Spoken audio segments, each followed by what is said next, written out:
to the Masters of Modern podcast. I'm your host, Alex Kessler, here with my co-host, Mr. Ben Bateman. Hello, sir. What's up? We're here. We're back. Excited to be talking Magic with you. Big week. We've got just a few weeks until I for sure I'm going to be at Magic Con at Minneapolis. I'm hoping to drag you by your feet. Yeah, I would say I'm at a 60% likely to go. It like for a hot second, it went up all the way to 75. It's now gone down to 60. It's really, I'm trying to figure it out. Yeah. I have been making plays to Alex and his family to try to get him with a 1-year-old whose birthday I went to on Sunday, which was great. Great tacos. Wonderful. Your son ate a lot of a cake. He ate a lot of a cake. What is that called? He devoured like a third. It's called a smash cake, which just means it's made out of like carrots and peanut butter. Oh God, which sounds gross to an adult, but for Ash, it's like, oh, this is great. But speaking, I do want to just jump into some stuff because no one likes a podcast that rambles about intros too long. So first off, we have a big you have a big announcement. At least you have a big announcement, and if I'm in Minneapolis, I will be a participant of this experience. So in Minneapolis, the MMcast panel experience is back, baby. Ben, what's going on? It's a huge one. It's a big announcement, and I'm very excited about it. As you know, we do these chaos drafts at every major event. I have been spearheading these for years now in the pre-COVID and the post-COVID days. I'm obsessed with chaos drafting, and I love to try to curate what I feel is an important or special chaos experience. And I will really put the time and the effort into these chaos drafts to make sure that I feel the packs involved are important. I don't like to just throw a random pile. I like to be a little bit more deliberate than that. And many of you who have listened to this have heard about these, and if some friends of ours who listen to the show have been a part of them. So because we do that so often, I pitched the idea to Reed Poppin' Wizards that I wanted to do a chaos draft panel with none other than a Wizard's own Gavin Verhey, who is very often involved in our chaos drafts. He's one of the only people in the world that knows and loves chaos drafts as much as I do. And Gavin was hyped. So we are doing a chaos draft panel.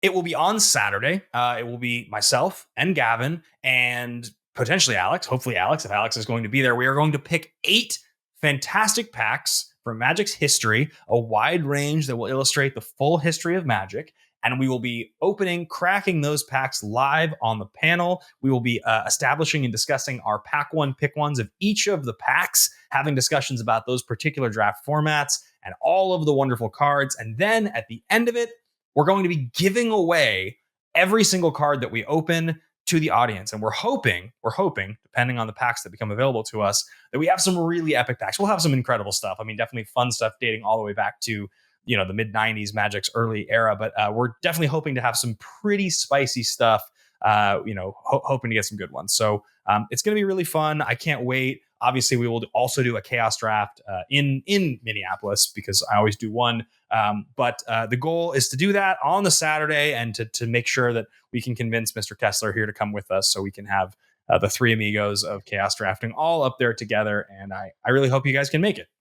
Regardless, I think it would be also really interesting, like if this goes well, which it should, because all of the people listening and all of all the people in the show are excited to see more info about chaos drafting goes well. I think it would be really cool to see if, like, as an extension to like Magic Vegas, maybe if they can like run an MMcast or a Ben Bateman hosted chaos draft event, right? Like have it be a higher buy-in, maybe do it for charity. But like officially through Reed Pop, do like a thing where people can buy in and part of the actual event series. Because I think one thing I will say is like you're already basically doing that, where like pretty much for the last like 5 of these events, Ben has hosted these really cool chaos drafts, and they're masterfully curated, right? Ben's not throwing in it's not like, because when you do like a chaos draft through like a normal TO experience, these can be fun, but often it's exclusively like draft packs of the last 6 years, right? Yeah. And it's like, and often it'll be like stuff like Battle for Zendikar, where it's like these are packs of sets that also don't synergize well into an environment where it's like, okay, I'm going to open this pack and there's going to be like 4 to 7 unplayable cards, not because they're bad, but because they all like require you to be an ingester deck. chaos drafting as a format in very much the same way that sort of any alternative thing of means that were not as popular is created. They tend to be things that didn't sell as well, that the tournament organizers and stores have a lot of stock left. And the reason you can kind of get away with them is because it's not expensive, because these are the things we have sitting around. And while that's really fun, and a $12 chaos draft with your friends is super fun, where you guys each bring 3 packs, like, don't get me wrong, I will enjoy those till the day I die. There's something really fun about opening packs in a chaos draft of sets that you really like. Like, you really are excited about an Innistrad pack, or this Modern Masters 2013 pack that you just like remember loving that set is in here. Or like you're opening some like Visions or Weatherlight pack from 20 years ago, and you're just like, these cards are all going to be crazy. I've never even seen these. I don't know what these cards do. Or you're opening like an Urza Saga pack, and there could be a Gaia's Cradle in it. Like, like I think really, really wild draft experiences like that. They can be a little more expensive, but they're really super fun. And a lot of my favorite memories with these have been the person that opens the like pack foil Legions Acroma or something. And it's just like, oh, not only is this card going to be super fun for the format, but it's like an old, weird, cool pack foil. And everyone gets really hyped. And then, it's like, that's the fun of it. So I want to recreate that experience in the pack opening at the panel. And then also, if we open anything incredible, then the person in the audience who randomly wins is going to get all that stuff. So yeah, I also I love old packs as part of this experience, and they don't have to be the good ones. Like we used to do, it would be a combo of one of the packs would be one Homelands pack and one Fallen Empires pack, because both of them are 8 cards each. And just reading through those cards, they're all like, well, like, and some of it's weird because they're unplayable from the era of that in that era of Magic, they were unplayable because a lot of them were just like creatures weren't good then, and this and that weren't good, and limited didn't exist. So like the idea of like cards that are better, like a limited environment that's good, but like cards are bad, wasn't a concept. But you like get halfway through reading a thing and you're like, oh wait, this is like a bonkers limited bomb. This is like a insanely good like removal spell, or like, oh, this gives a creature tap, do 2 damage to any creature for 1 mana, but like it has like 60 other words of text on it that like sound like it doesn't do anything. And or you'll get the other way where like you'll open up an Ice Age pack, which like now Ice Age is actually like worth money because there's stuff like Mystic Grimoire in it, but you'll end up with like, what is it? I always forget what the card is called, but basically it's like target creature gains protection from white enchantments if it's enchanted by an aura an opponent controls, and if they do, you lose 3 life or something. Like all of this. Is it Balduvian Shaman? That's like my favorite one, right? Like I think I'm trying to remember. Balduvian Shaman. That's a choice Magic card. Change the text of target white enchantment you control that doesn't have cumulative upkeep by replacing all instances of one color word with another. And it just goes on and on. But yeah, those cards are super fun. I agree. There's something really charming about the old packs, and the sad thing for me is that they've gotten so expensive. When we used to do this 5 or 6 or 7 years ago, you really used to be able to get a lot of those old packs in there for fairly cheap. And Ice Age packs are like $40 or $50 now. Even like Homelands and Fallen Empires packs, which are total garbage, are like $15 each. So like a combo of the two of them is like $30 now. It's like rough. So, but I mean, you know what? The point is, it's super, super fun, and we always have a good time doing it. And no matter how many times I've done it, I still love going back to the well. So it's going to be a great time to talk about the history of Magic with another Magic historian and Gavin. And obviously, if you've ever been at these events and you've seen us doing this, this is kind of this is the place to hear us really talk about it. Is Homelands just expensive now because like there's reserve list cards in it, and so you just run into like the fact that like random things like didgeridoo and leeches are worth money? I'm pretty sure, I could be wrong about this, that there are no reserve list cards in Homelands. Okay. Unless I'm wrong, and didgeridoo. I mean, I think didgeridoo is on the reserve because it always spikes when Minotaurs are coming back, and then it just like immediately goes down when like Wizards announces a set has Minotaurs, and then none of them are Grizzlebrand, and then it goes back down, right? Yes, I guess it has to be on the reserve list because it's the only good card in the set. So if it wasn't, it would have come back in a master set by now. So I'm sure. I guess probably like didgeridoo and a couple. Yeah, but I think it's a combination So of the like fact. leeches is like the only poison removal spell, right? Target player loses all poison counters. Leeches deals 1 damage for each poison counter removed. Yeah, Yeah, there's like nothing. Yeah, it's so weird that these are expensive. It's like they're expensive because of us. they're also expensive because they're old. I mean, that's the thing. It's Yeah, like they're yeah. expensive because there's like a couple cards that are $20, but it's more of the fact that like they're from, it's going to be 30 years ago, relatively soon, Mhm. that those sets came out, and they're as much as it used to just be there was like copious amounts of them, like kind of in the way that right now, if you were to go and try to buy like Crimson Vow packs, you wanted to buy like Crimson Vow collector boosters, right? Like you were like, I'm going to buy, you can get them for half what they were selling for because Mhm. that set is not popular and there's so many of them. And it's like, wow, Yeah, value is Fall, insane. Fallen Empires is even worse, and I think the box is actually more expensive. Rainbow Veil is like the only card. But 30 years from now, will those packs of collector boosters from Crimson Vow be worth money? Probably. In 30 years, it doesn't matter how much of something you print at one time, like if enough time passes, the scarcity just goes up. And Yeah. so that's why I think. So anyway, this So, was our so the answer long-winded is Wizards. Please print like a Fallen Empires and Homelands. Homelands remastered just for limited. Because they're All so old border. like the worst sets ever. Yeah. But yeah, it's I'm super, super excited. I'm very grateful and honored that we are being featured to do this panel. I think it's really cool. And I'm just looking forward to getting to do that and also just hang out the whole weekend. These Magic Cons have become like one of my favorite things in the entire world. And, I just am super excited to be going. What is your least favorite pack to include in a chaos draft, and what is like the one you avoid, and then what's your favorite one that you make sure to include every time?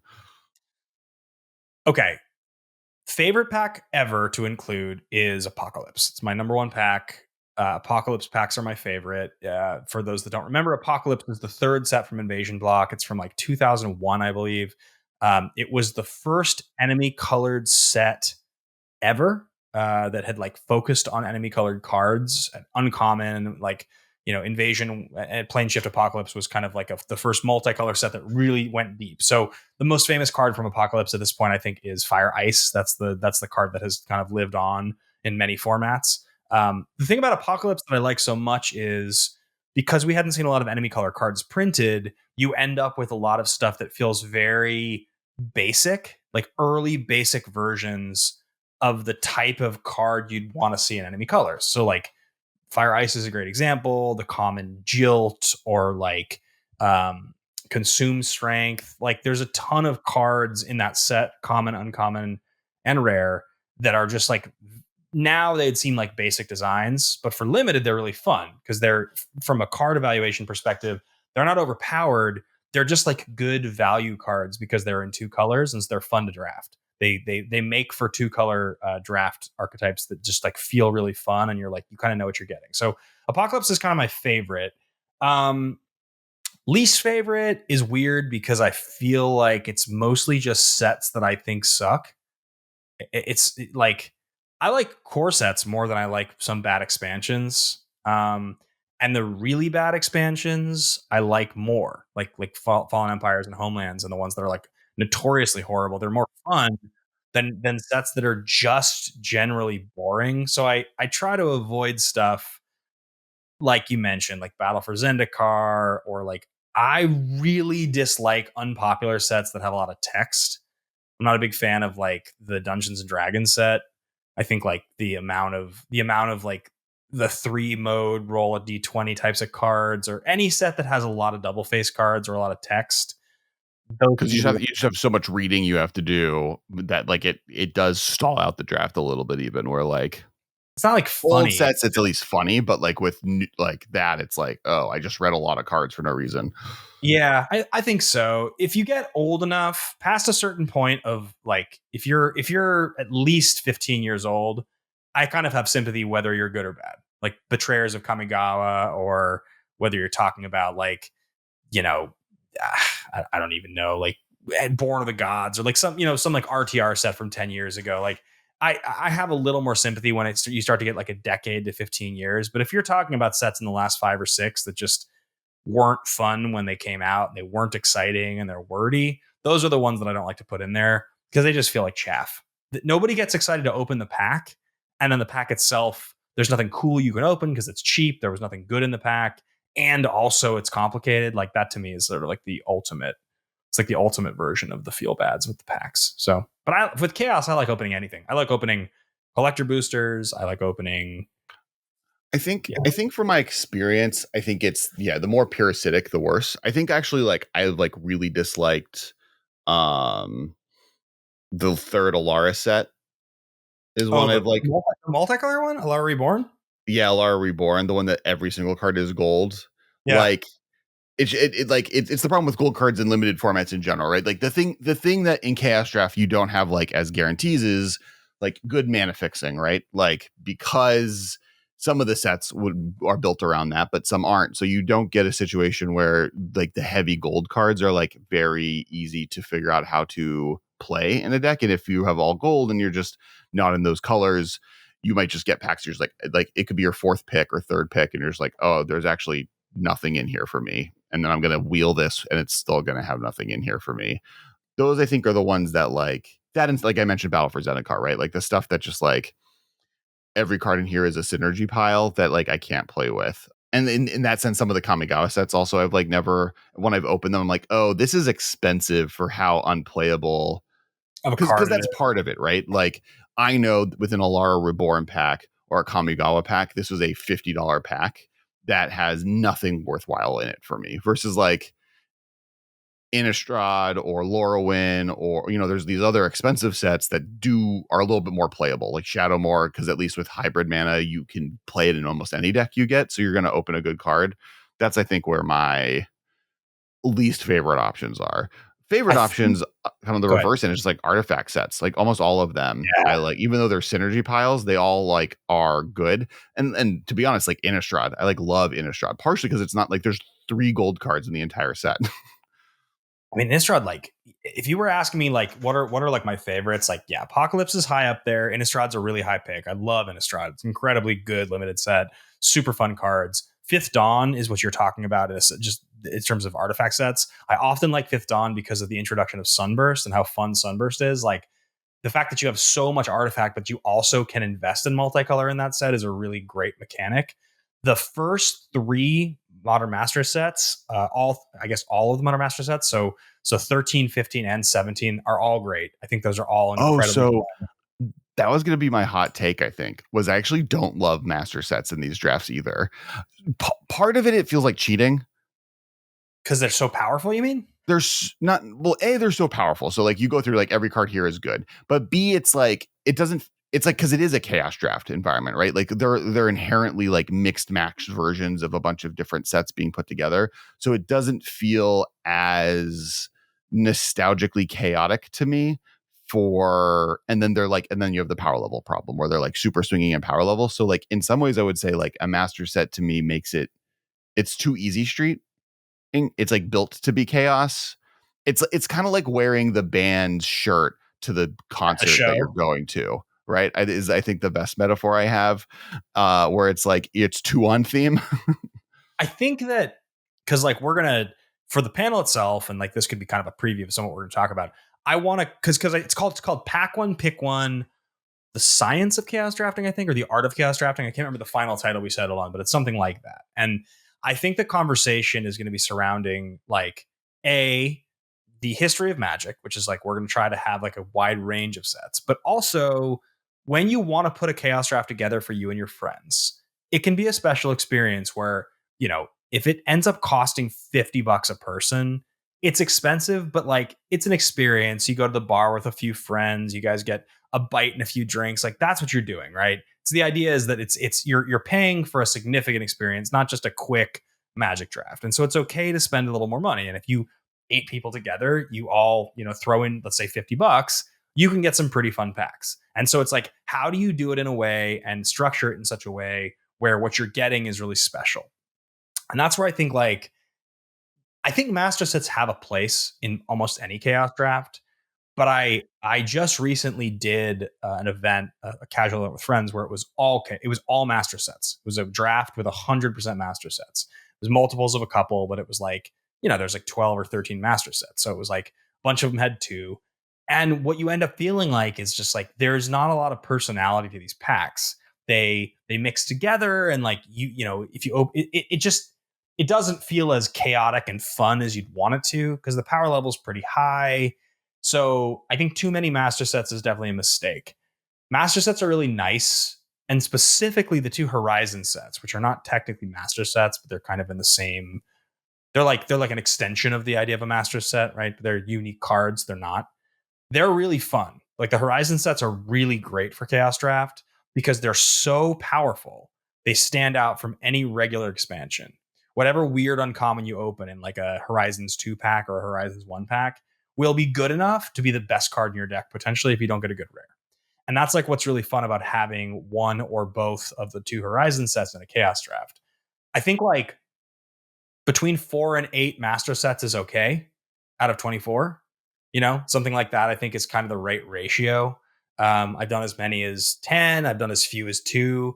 I think but like 4 to 8's the casual sort of average. I like to have a small number of really old packs, somewhere between 3 and 5, like pre 2000s packs. Like old border is usually that's the indicator. I like to try to have 3 to 5 old border packs. They're usually pretty low power level. They're often in that like Mercadian Masks, Scourge, Torment sort of era. Like that tends to be kind of the type of pack. But it's fun because you have weird bad commons from like old sets that just they're kind of interesting and they give it some flavor. It's totally okay to have 4, 5, 6 packs of like newer, those less expensive sets we talked about, the sort of throw-ins, the chaff packs, so to speak. I think it's all right if you have a few of them. And then one thing I like to do is if you've been playing Magic a long time, is you go and you look at the card pools for old core sets. And I think if you get too old, they're really expensive. Like 6th edition is crazy expensive. 7th edition is insanely expensive. But M10, M11 are two of my favorites. The Titans are in those sets at Mythic. Lightning Bolts at Common, Mana Leak, Preordained, like a lot of really Doomblade, a lot of really fun commons are in there. I think core sets to me are almost especially the M core sets.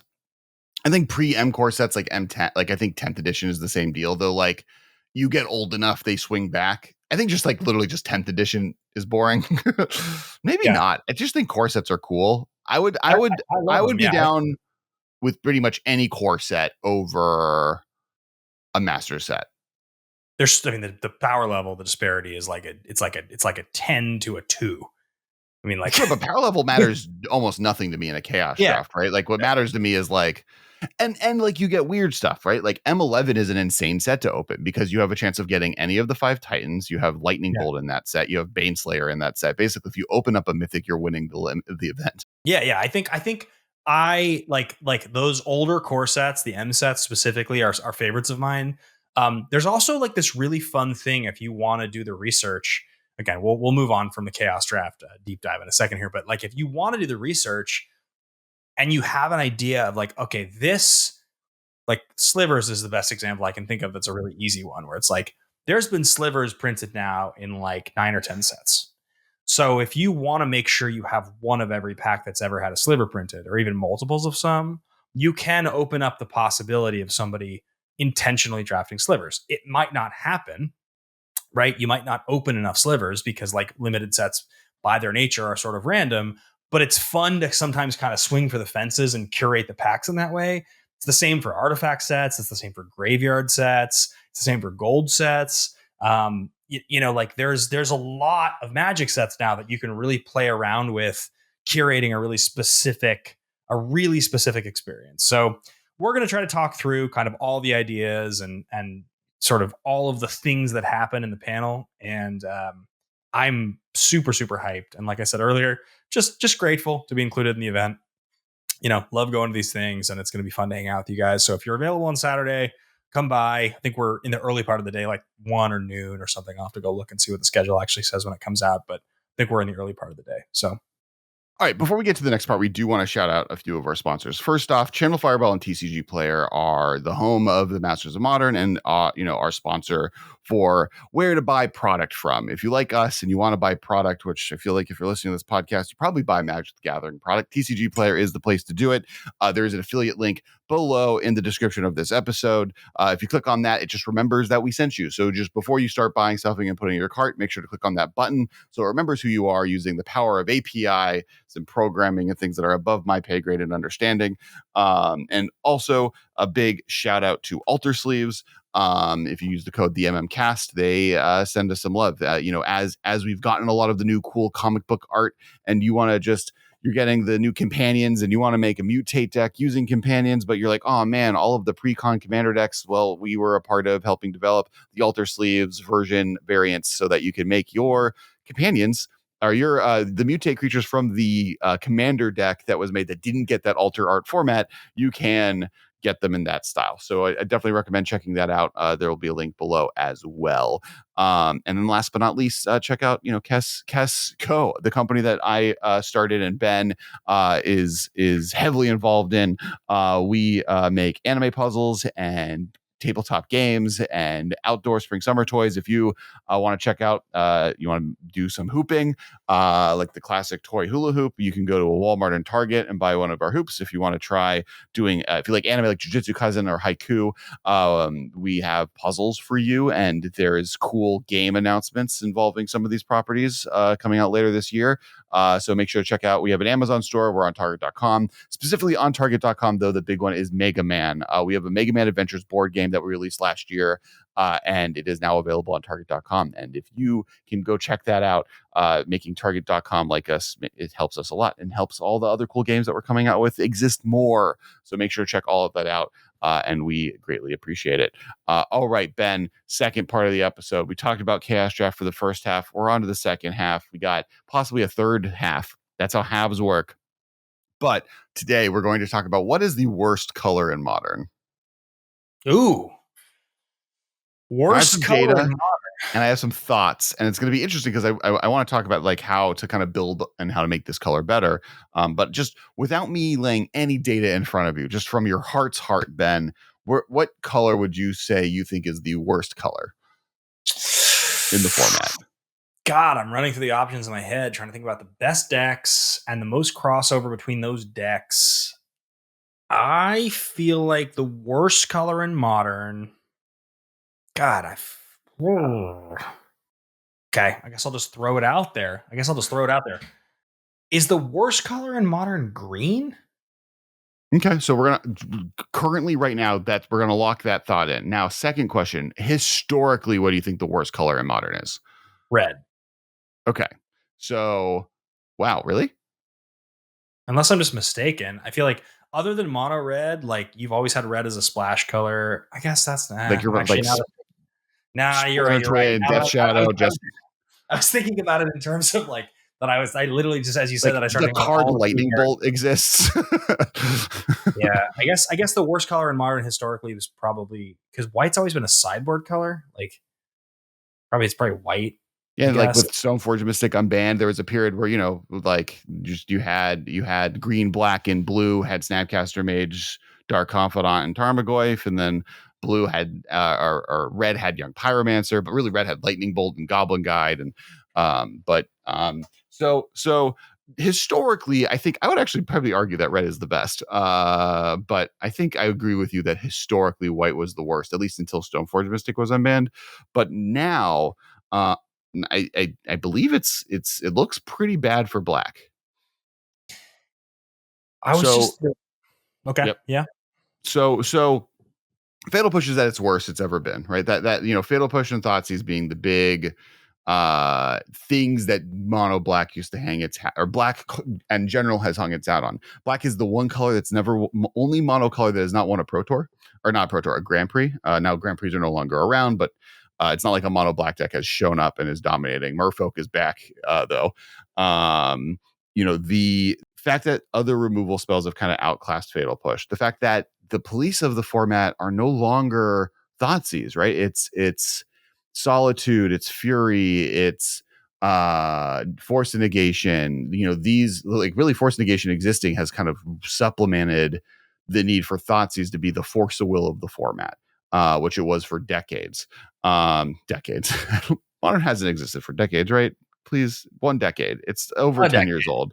Okay. Whew. I almost got really, really depressed. But now beyond that, just looking at, this is MTG Goldfish data, which does come with a grain of salt, right? But if you look at MTG Goldfish data, of all in the top 50 cards in the format, 3 of them are black. The top 50 creatures of the format, 4 of them are black. The top 50 spells, so non-creature spells, 8 of them are black. The top 15 decks, only 8 of them have black mana in them.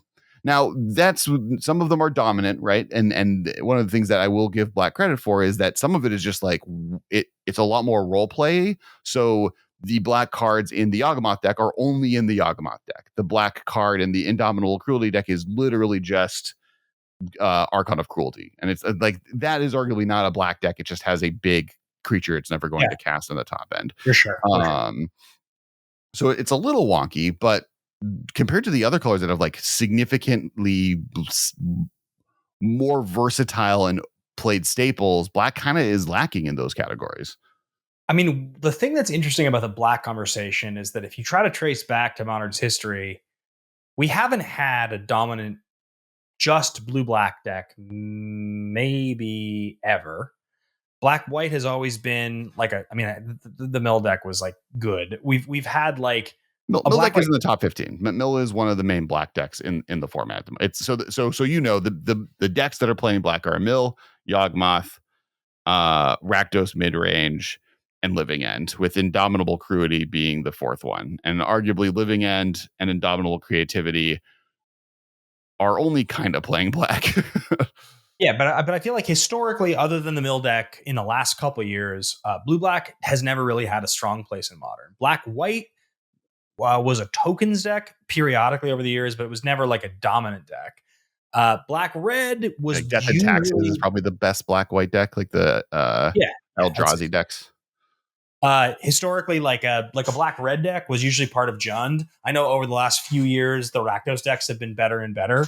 But usually like black-red on its own was not the green was more of the base of that deck. And then I would just say black-green, you have more of those Jund and those junk Abzan style decks that historically were very good. So when you try to think about the most iconic decks in Modern's history, black is usually not the root color. I guess maybe I was being too clever with my guess in the first place, but I wonder what the biggest change. The cards that come to mind for me when I think about the best black cards sort of lately that have come out that really make a difference. Obviously, Archon is good because it's a strong combo card. You have Dothy Voidwalker, which is I think that is the biggest good new black card. It's really good. It's double black, so it's heavy. It requires you to be like super heavy black and really commit. And then there's a lot of cards that I think got printed that like I would have liked if they were good, but never quite got there. And then cards that used to be iconic and have like a big place in Modern have kind of faded. Liliana's not as good in Modern as it used to be. People don't play it as much as they used to. What was the card that just came to mind? I can remember cards like Grim Flare that at one point were really good and just never see play anymore. Just not a thing. Don't even matter. I mean, like black gold cards or some, or like Croxa obviously was a big deal and sees a lot of play. There's stuff like Blood Tithe Harvester. You have Grief, right? Grief was a big addition just in general. But I would argue that Grief is the worst of those 4. Yeah, in the end, those elementals like really, it seemed like Grief was the hottest one when the spoilers happened, and it seems like now it's the worst of the 5, right? Right. Yawgmoth and Grist are another 2, right, in the Yawgmoth decks. But it's interesting that how the format has black seems to be the one that most outclassed. And I've actually said this for Commander for a while, that I actually truly believe as white has been fixed in Commander, black is the new worst color in Magic. Just overall, because at top tables it still has the tutors and it still has Adnaz, but when it comes down to it, those tutors are more and more in casual circles kind of considered not fun, right? Not because they're too powerful, but because like they remove the variance of the format even for the person playing. Like it is less fun to play a deck more than 3 times with too many tutors in it in casual settings because eventually you get bored with what your deck is doing. And then the next step is like card draw life gain stuff, which I think is interesting in Commander. But like taking that lesson even to Modern, there's a little bit of a like an identity crisis on like what is black best at and why is that good? Graveyard hate? Green is bet with endurance is better than that. Discard? Well, you can't. How much better can you get than Thought Season Grief, right? Like I don't think Wizards wants to print cards that are better than that. Right. And as counter magic gets better in the format with Force and Negation and Counterspell, those discard effects just become worse because counter magic is classically a little bit more versatile than that. The whole like at the beginning of your, creature removal in theory is supposed to be black's like forte, but I was going to say as a part of creature removal, the like destroy, sacrifice angle, which like is supposed to be black's strength, like it's the most like destructive color. Destroy, black has gotten very good at and does as much as it can, but the everybody sacrifices stuff or the repetitive, redundant, like beginning of upkeep sacrifice, those effects are horrible. I hate those effects. They're not fun to play against at all. In the very same way that like LD is not fun, like a card like Braids is awful. Like nobody wants to play against a card like that. Like in some ways to me, like Ragavan comes to mind as a weird, like it should be a black card. It's like the treasure making isn't right. Like it's almost should be like the reverse of Death Rage. Like it should be a black. It should cost 2 mana. It should be a black and a red 2 mana spell. If we're honest, with like both, it's slightly too powerful anyways. But like the stealing a card from someone else's library is a cool space that black could play more into, and Wizards has played more into as part of black's color pie. But for some reason, the best card at that in Modern is a red card. To your point, destroying is fine, but exiling is way better, which white is good at, and then damage is way more versatile, which red is good at. So black kind of once again, and especially with battles or whatever, black once again falls to the wayside in that contest. So if you imagine for a second that Ragavan had been a black card, right? Like imagine that it was, and not a hybrid card, because obviously hybrid would have been insane. Yeah, just straight up black. Yeah, because haste isn't. Yeah, dash can be black. That dash was a Colligan mechanic. You could do the same card, but instead of making a treasure, it could be exile a card CMC 2 or less. You can cast it if you pay life equal to its casting cost. So I just think it can make a treasure. Like treasures were a Grixis mechanic originally because of Ixalan. I mean, it's like black is the 3rd best at treasure or 4th best. But I don't know why I could. Like there are other black cards that make treasures. You think Ragavan could have just been a black card? Like you could. In some ways, I think color pie wise, yeah. I mean, like the treasure one is the weirdest part, right? But it's a color bend with the treasure, not a break. And maybe the treasure enters the battlefield tapped to make it less ready. But even then, I think it just could. Ragavan should have been a black card. Because I just imagine if you're going to exile a card from the top of their library and play it, black needs to lose life. It feels like is the one thing that what you just described without the life lost is a black ability. Black has get cards from your opponent's library and cast them from exile, right? Like that's what I know, but Raider's Grasp is. That's what you don't need to lose life for any of that. Dwathy Voidwalker does that. Yes, classically cards that remove cards from your opponent's library that exile them can be free. But this is a 2-1 for 1. So if you're going to do it in black, I think you want the card to be balanced. Yeah, but if you wanted the card to be balanced, you can cast it without paying its casting cost, but it has to be 2 or less, and it's going to cost you life. Why? I mean, if it's supposed to be as good as Ragavan, right? Like, there are cards that do everything that Ragavan does in black. But Ragavan, you have to pay the casting cost. I'm saying you attack on turn 2, you flip a 2-drop. Now you can cast that 2-drop without paying its mana cost, but it costs you 2 life. So you can accelerate by paying 2 life and getting their 2-drop. But I'm my argument, yes, there's a ton of ways we could redesign a card, but I'm saying that Ragavan as is printed today could be a black card and should have been a black card. It shouldn't have maybe been printed. Like there's like the argument you're making is this card shouldn't exist, right? Ragavan is too powerful in red because like every other part of it is like black has had more 1 mana 2/1s than red has. Black has haste creatures. Black has the ability to make treasures. Black casts spells off their opponent's graveyards. Black has dash creatures. Nothing about that card is not a black card, other than the fact that it's a hasty 2/1 for one. But before Ragavan, that would have been not okay. And that's True. for 2 mana anyways, right? Like the Ragavan is a break in red. So that card is bonkers.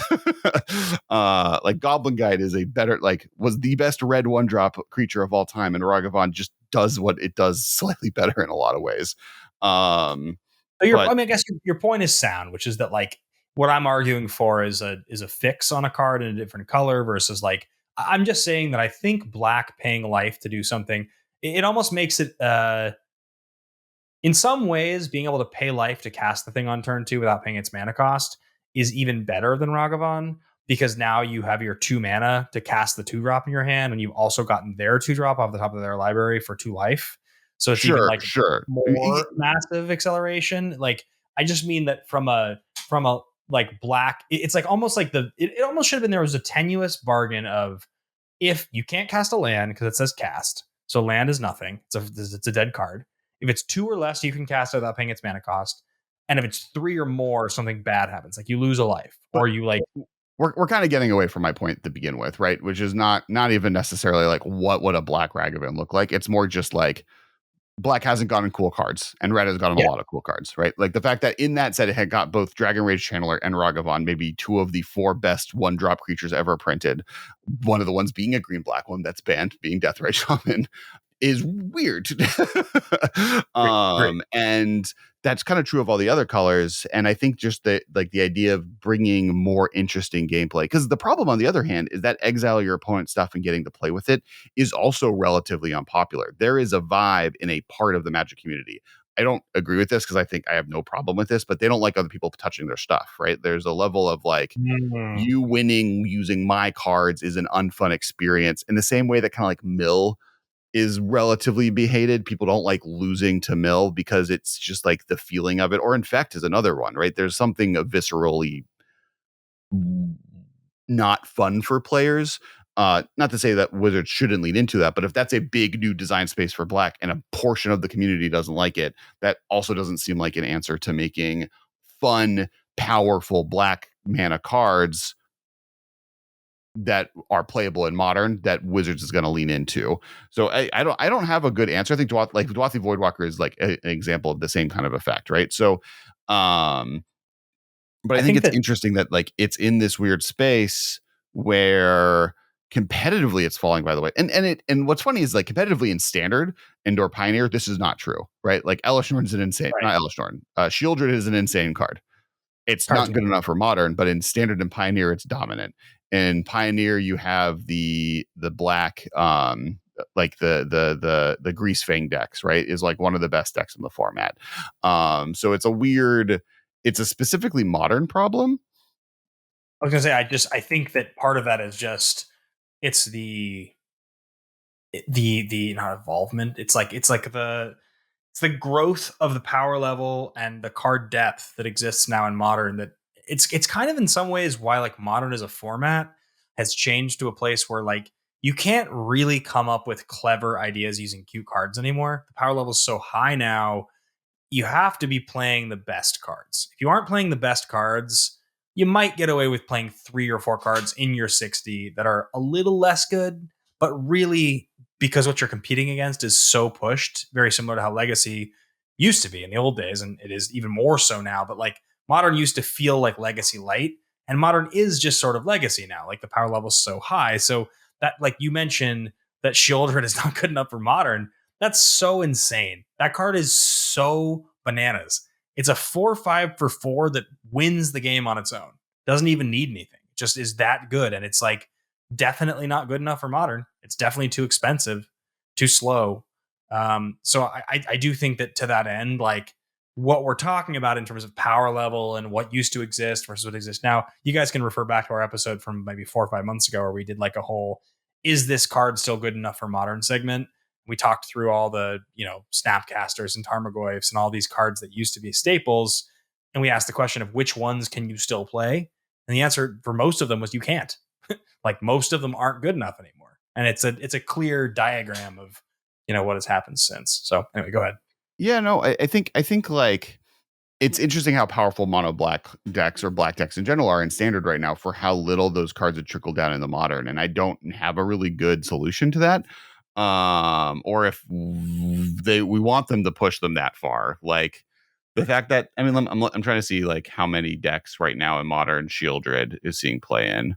And it's not nothing, right? Like some Yawgmoth lists are playing in the sideboard. Jun's playing it. Like it's not seeing no modern play. And maybe that's like the answer. Like it could creep up in time to being a more playable card. I think part of the issue too is maybe just graveyard hate is too strong. Like there's like endurance being as good as it is and fury being as good as it is means that just like there's a library. Fury is not a graveyard hate deck, but like Solitude would be. Like those cards are making the graveyard deck just like much worse. And the ones that are good are like the Cascade ones, which are seeing play, and black is one of the cards in that, right? So I think the first point is also to not be ignored here, which is yes, these like the black cards are more specific, and so there are decks playing them, though in the top 15 not as many as the other colors, but the decks that are playing them are playing specific ones that aren't staples, and there's not as versatile, like the versatile black cards are seeing less play. Thoughtseize isn't as good as it used to be. Fatal Push has been kind of pushed out.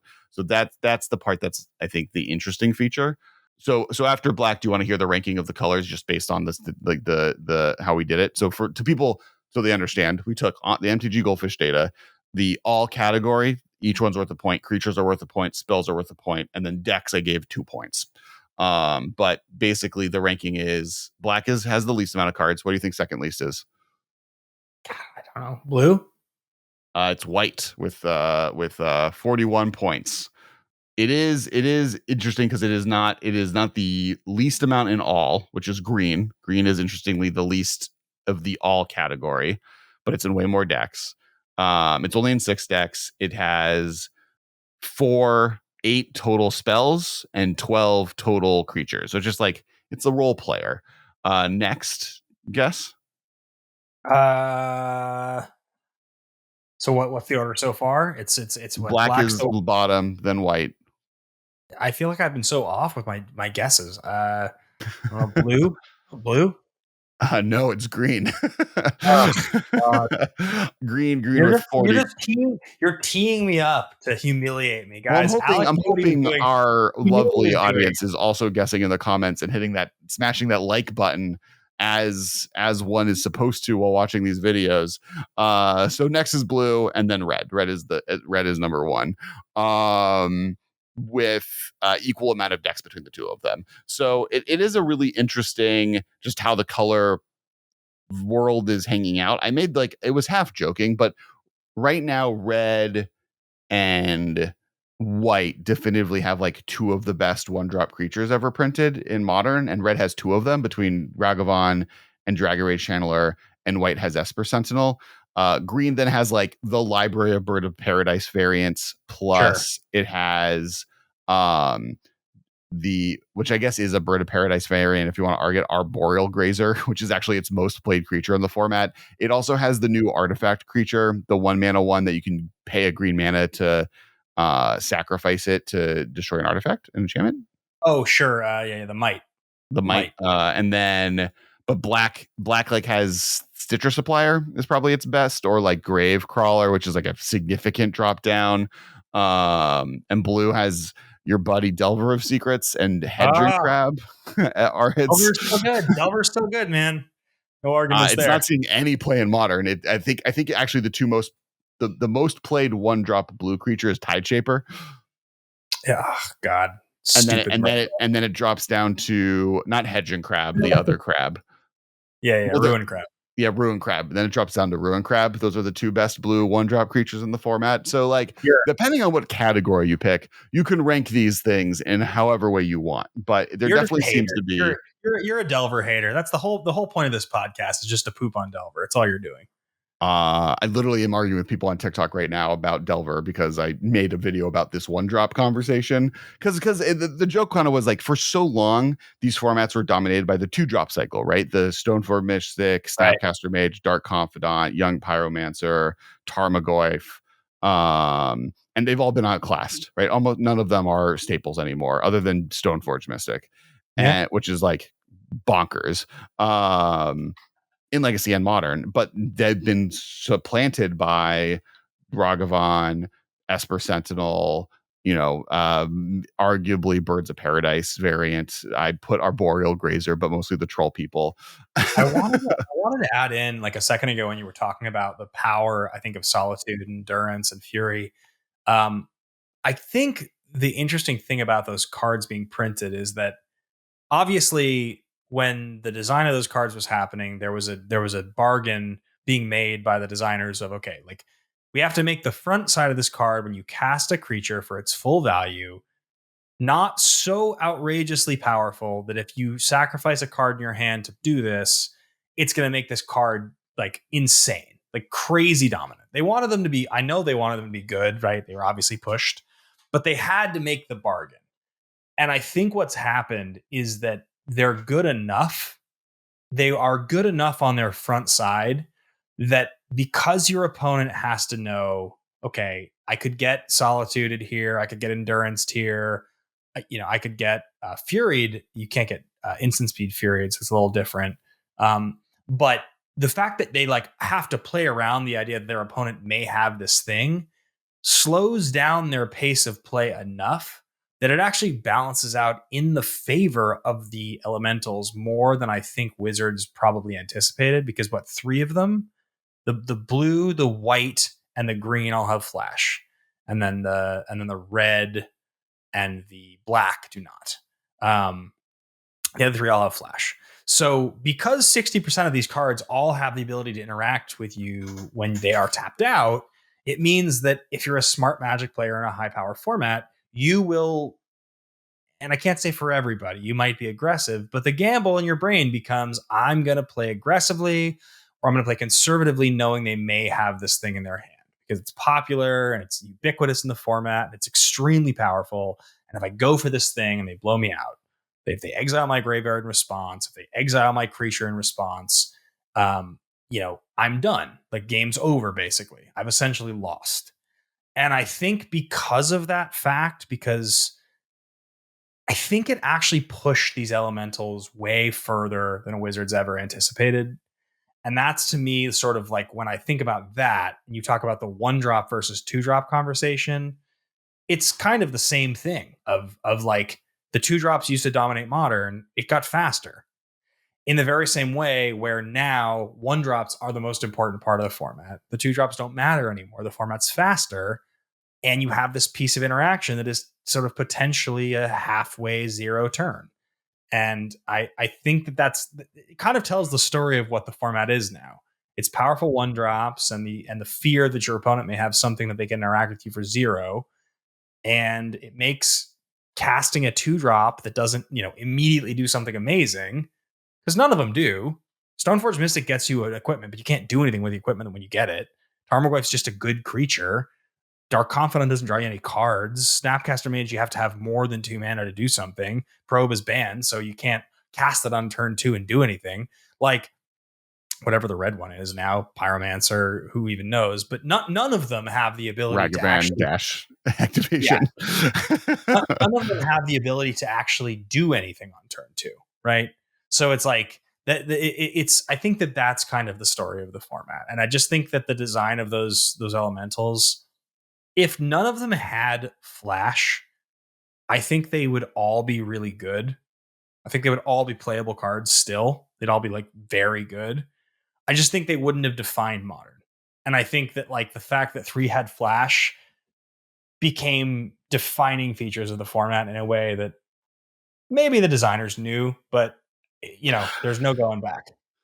So this is my thought on it. Is I think the elementals have done a good job, along with Counterspell and a bunch of other really powerful removal, in slowing the format down. I think that was Wizards' goal. I think Wizards' goal was, pro players historically have complained about Modern because Modern felt like a bunch of ships passing in the night. And the way to fix that is giving extremely powerful, versatile removal spells to every deck in the format. And that's what the Elementals did single-handedly, right? And the you can almost look at the Elementals and rank their power level in inverse to how powerful the interaction for those colors was before the Elementals existed, right? Sure. And even to an extent argue that the one that they missed on, which is Fury. I think they wanted Fury to be less powerful than it ended up being. Oh, Like that, crazy. I think was the biggest. Like, oh, Fury is more powerful than it should have been. Of the five or whatever. And but the goal for them was we want this format to be slower, and it has been. And it also is a format that is a lot more interactive. Like every deck is interacting with every deck. It's like it's kind of the conversation of like there are a lot of people that think the format gameplay wise, from a gameplay perspective, is the best it's ever been. But from like a thesis statement on what Modern is supposed to be, which is like the home for cards I love that are no longer in Standard, it's not that. It's closer to almost Legacy in the home of every card ever printed ever, but then it doesn't get to play with all the commander cards. It has this weird middle ground between both places where Pioneer is now the format where every card that was in Standard for that period of time it lives. The problem with Pioneer being that there's just not as much nostalgia built into sets that Modern had or has, and that it could just be Boomer talking, of course. No. I think one thing on that subject that is like so significant, and this is like something I only realize now 10 years later, is that when Modern started, I had been someone who had paid attention to Magic's basically whole history. And I knew that the early phase of Magic, those first few years when I loved it and it was like not refined yet, like the, let's say like the alpha through Urzas or something, that like most of those cards were like pieces of nostalgia I had that weren't going to be relevant to what I was currently doing. Like they were, there wasn't enough of them. They were old and weird. So what Modern was lots and lots and lots of cards that had been in Standard over the last few years with a few old weird cards. And that was what Modern was. And it was exciting. And Legacy, I didn't understand. Legacy was like, my brain was like, I can't process all these weird cards that I didn't pay attention to because I wasn't really playing those Standard formats in 1996. I like know of those sets, but I wasn't obsessed. And that's my experience. But 10 years later, people who are getting into Magic now or have been over the last 5 or 6 years, they think of those Urza sets and realistically, like most of the early Modern sets, as that way. Like that's 20 years ago. I didn't play during that. I have no memory of Mirrodin. I don't know what these cards are. Like right. I don't like they're like I don't care about the original Ravnica or like Time Spiral. They're like I care about like a Return to Ravnica, and I care about Innistrad, and I care about these were like the old sets when I started. So that to them in their mind, right? It's like Pioneer is the same way that Modern felt to us. It is the same thing of there's this whole world beyond what I know. I don't need to care about because it's too old. I And think so I think I think and this is very personal, right? This is Alex Kessler's wishes, not what I think. But I think it's a good starting point because I think it's the moment Magic exploded for the first time in a long time. I kind of wish Pioneer started with M10. sure, yeah. It's post damage on the stack rule changing. They're gonna ban the fetch lands anyways, right? Just like ban all 10 fetch lands, whatever. And then I think I just love the format entirely because I think the main cards that are missing for me are not the Lorwyn cards, or not the I understand that that's like 6 sets that you're removing, right? You're moving uh Mirrodin, you're removing Kamigawa, you're removing Ravnica, you're removing Time Spiral, you're removing Lorwyn, you're removing Shards of Alara, and that 6 is not a large enough number to remove from the format to make it viable. But fine, I guess I get why Pioneers return to Ravnica. It just feels like meh. What are the so when you say that, I want what are the Snapcaster Mage in the sets? format. Oh, it's specifically basically Innistrad is like the thing. That's like I for you. want, That's I want Stone, like I love Stoneforge Mystic and Snapcaster Mage, Birthing Pod. Like there's a bunch of cards from that era that are not in the format that could be. Splinter Twin will be back without the spells from before it. I'm also listing off why they would never do this. Yeah, I want Snapcaster Mage back. I want the cards that are no longer viable in Modern to be viable somewhere. you're in like early modern boomer nostalgia mode where you're just like They these brought cards. Lily on it back and Thoughtseize into Pioneer. Give me Snapcaster Mage. I don't disagree that I think those cards are totally fine. Like, I think especially because Lightning Bolt wouldn't be in the format. Is Snapcaster Mage too good for Pioneer if Lightning Bolt isn't in the format? let's be honest, Lightning Bolt's going to be in the format at some point. I don't It's think it gonna will. I think they specifically, I think even if they did print Lightning Bolt in the standard, they would ban it in Pioneer. Yeah, I think to them, a defining feature of Pioneer is that Lightning Bolt isn't in the format in the same way that a defining feature of Legacy and Modern is that Brainstormer isn't in Modern. I just think these margins are so thin. It's just like what's gonna like really like Lightning Bolt's so good. I love that card. It's amazing. But also in a 60 card deck, there being 4 copies of this one card, and It's now so it many of the other. is still to this day one of the most played cards in the format. I just don't. It is the most played spell in Modern now today. Yeah. All right. Fair enough. It is in 50% of decks. Maybe we'll see. I wouldn't be surprised if it comes back at some point. I mean, modern standard is dead anyway. Like standard is not a format people play other than on Arena. So. Well, no, but my point is it's Pioneer. I don't think they wanted a Pioneer. I think they would ban it if they printed Lightning Bolt in standard because they felt standard needed Lightning Bolt, which like just it doesn't. But say they did feel that need, they would ban it in Pioneer. Like I think a defining feature of Pioneer is that Lightning Bolt is not legal in the way that Brainstorm isn't ever going to be legal in Modern, and Wasteland's never going to be legal in Modern. Feels like now more so than it used to be. Actually, that's true. There was a conversation for a long time about like when or if would those cards get printed into Modern, and I feel like now there's more. I don't think Brainstorm was ever going to be printed in the Modern. I think Wasteland we've talked about. Like Brainstorm, the problem with Brainstorm, like Serum Visions and Ponder are still banned in Modern, right? And it's not like Fetchlands are also legal in Modern. I think Brainstorm is safer in Pioneer than Modern. I think there used to be more of a conversation about like Modern. I think there used to be more of a conversation about the cards from Legacy that would eventually end up in Modern, and there was just kind of this understanding that like eventually they would all end up in Modern, and like Legacy would just eventually be the same format because other than the reserve list cards, like Wizards doesn't want to support Legacy, so that was sort of the idea. And I think as enough time has passed, Wizards has more of a vibe of like, okay, I'm cool with Legacy like existing and like living, and it's going to have these features, and Modern is going to have a cap here at this point. And instead of giving you those cards, we're going to print other cards. Like that's like what it feels like to me is like we're going to make. I can see Wizards starting to allow commander sets to be just directly into Modern. Maybe never commander the product decks, but like more and more stuff like Lord of the Rings will be Modern printed. Like if we get a Conspiracy 3, I could see Conspiracy 3 unless it's a like Commander Legends conspiracy set, or like I can imagine it being in Modern. I think like the new limited formats are going to be divided by Modern Horizon sets, Commander Legend sets. Those are going to be the 2 types of supplementary sets that we get that are draftable, or master sets. Those are the 3. That's the triangle. And that is making Modern more like Legacy, right? And that I can see them printing Wasteland into. I never can see them printing Brainstorm, because they're not going to print Brainstorm in the Modern when they're not unbanning Serum Visions in Modern, because Brainstorm, as long as Fetchlands exist, is just strictly better than banned cards. Not strictly better. Please don't come. Please come for me. Fight me. Strictly better comments. Help the algorithm out.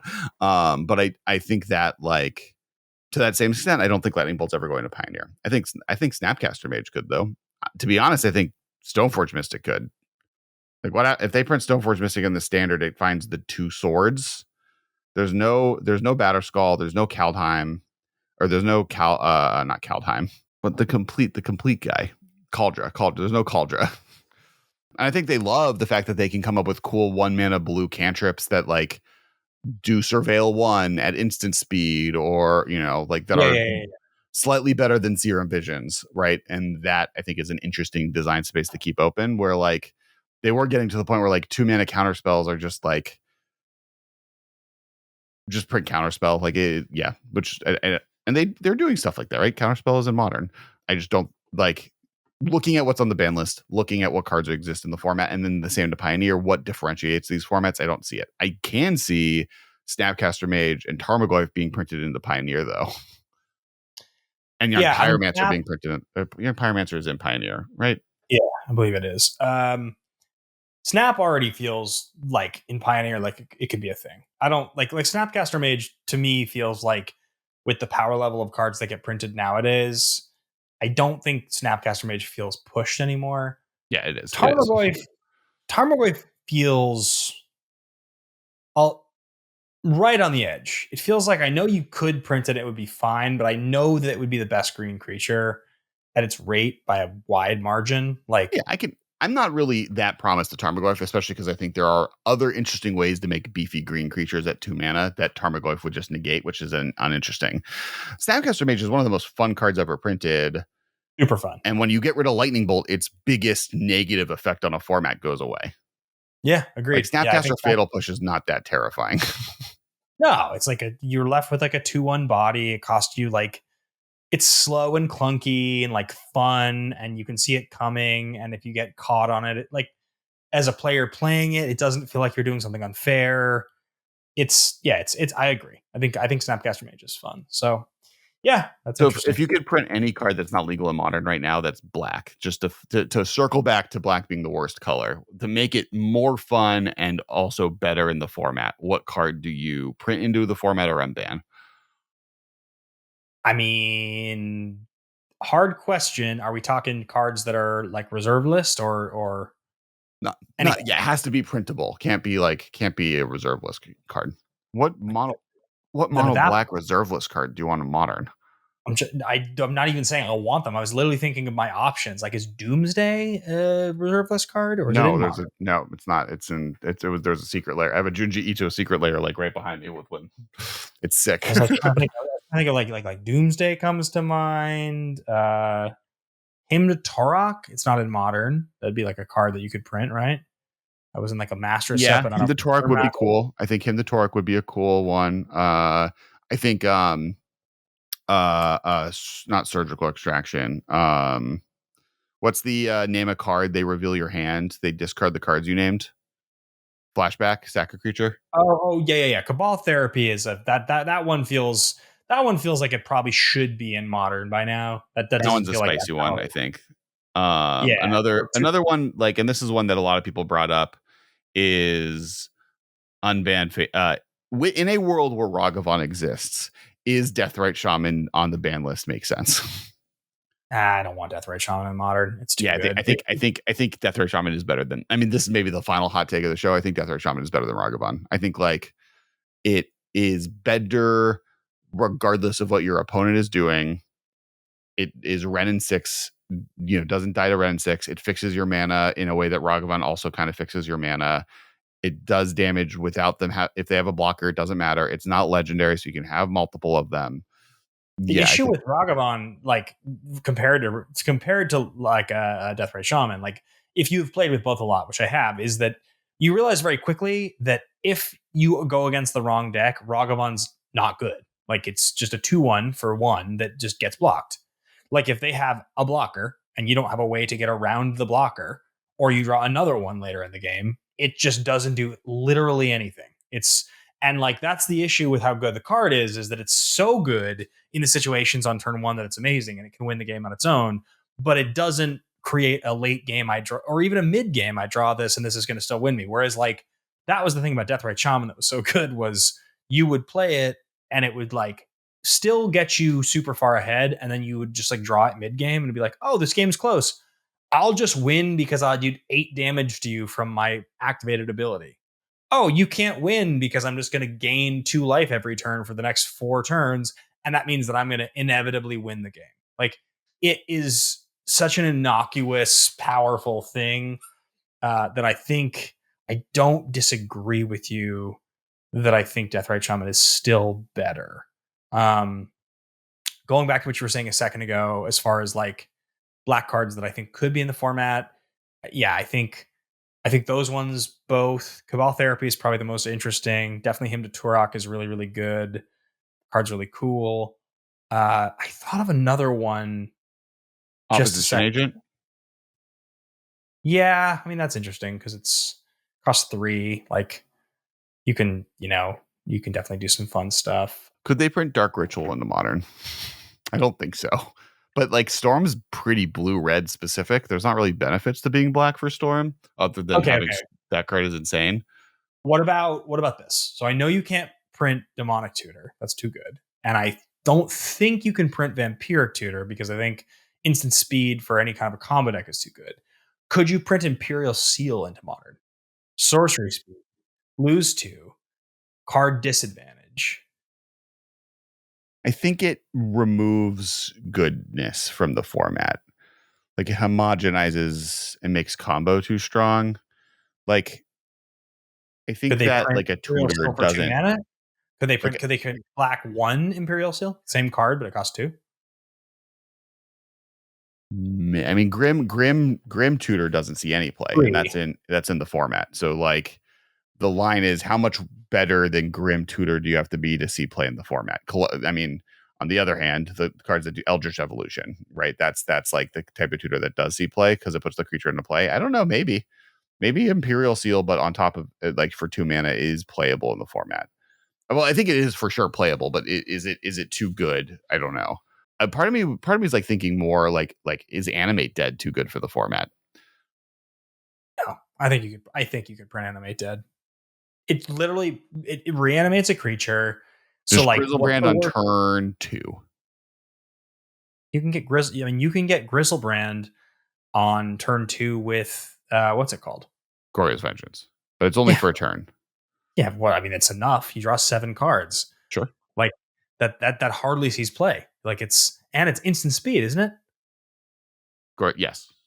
Yeah, I mean, like you can do end of turn. Like I feel like Animate Dead or Dance the Dead, either card, they're both the same problem of like, yeah, you could get like a really sick hexproof creature, and if your opponent like or like an Iona or something like that, like your opponent can interact with, but it also just means like it costs 2, it can get countered, the spell can get removed, you can get wrathed.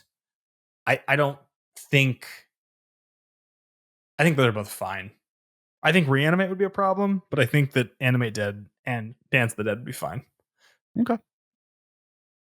All right. So that is it for today's episode. Thank you everyone for watching. Once again, thank you to all our patrons. If you're not a patron, you should become one. You get early access to each episode each week, plus a 10-minute plus bonus episode at the beginning of each episode that's exclusive to patrons.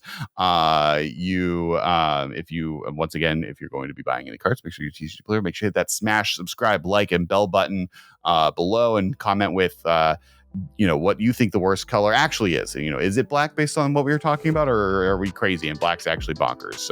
We will be back next week. I believe it'll be me and a guest because Ben will be on the road, but we'll talk to all of you next week. Thanks everybody, and we'll talk. I was gonna say thank you again. Bye. Thank you again. This has been a production of Time Traveler Media, sending podcasts into the future.